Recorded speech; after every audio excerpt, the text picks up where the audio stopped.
দেখেন, হায়াত মৌতের মালিক আল্লাহ, ন্যূনতম সিকিউরিটি নিয়ে চলাও হলো সুন্নাহ। কিন্তু আমাদের লড়াইটা হলো, আমার মা স্বাভাবিকভাবেই কান্নাকাটি করেন, আমার পরিবার সবাই। তো আমি আমার মাকে বলেছি যে দেখো, মানে আমরা যে লড়াই নেমেছি, আমার একটা মনে হয় কি, কোনো রাজনীতিবিদের না বাসায় মৃত্যুটা হইতে পারে না, এটা কোনো ভালো মৃত্যু না। যিনি রাজনীতি করেন, যিনি লড়াই করেন, যিনি বিপ্লবী, যিনি সংগ্রামী, তার মৃত্যুটা হবে একটা সংগ্রামের মধ্য দিয়ে, একটা রাজপথে, একটা গ্লোরির মৃত্যু। আমি তো ভীষণ ভাবে প্রত্যাশা করি, আমি ছোটবেলা থেকে এই স্বপ্নটা দেখি, অনেক জায়গায় বলেছি, একটা তুমুল মিছিল হচ্ছে অন্যায়ের বিরুদ্ধে, সেই মিছিলের সামনে আমি আছি, কোন একটা বুলেট এসে আমার বুকটা হয়তো বিদ্ধ করে দিয়েছে, এবং সেই মিছিলে আমি হাসতে হাসতে আমি শহীদ হয়ে গেছি।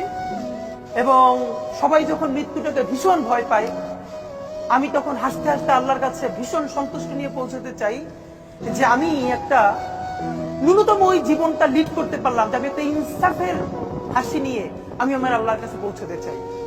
সুতরাং আগামী 50 বছর বাঁচলাম, কোন ইম্প্যাক্ট তৈরি হলো না আমারই দিয়ে, দেশের জন্য, রাষ্ট্রের জন্য, উম্মার জন্য, জাতির জন্য। কিন্তু আমি ধরেন 5 বছর বাঁচলাম, সেটার মধ্য দিয়ে যদি আগামী 50 বছরের ইম্প্যাক্ট তৈরি হয়, তাহলে অনেকদিন বেঁচে থাকায় কি সাফল্যের? আল্লাহ যে কয়দিন হায়াতে রাখবেন, এই লড়াইটা করব। যেদিন নিয়ে যাবেন, আমি স্বপ্ন দেখে যেতে চাই, আমি আমাদের এমন টিম, আমি আমার সন্তানকে রেখে যেতে চাই, আমার মৃত্যুর পরে যেন এই লড়াই বন্ধ না হয়, এই লড়াই যেন বাংলাদেশে কিয়ামত পর্যন্ত যায়।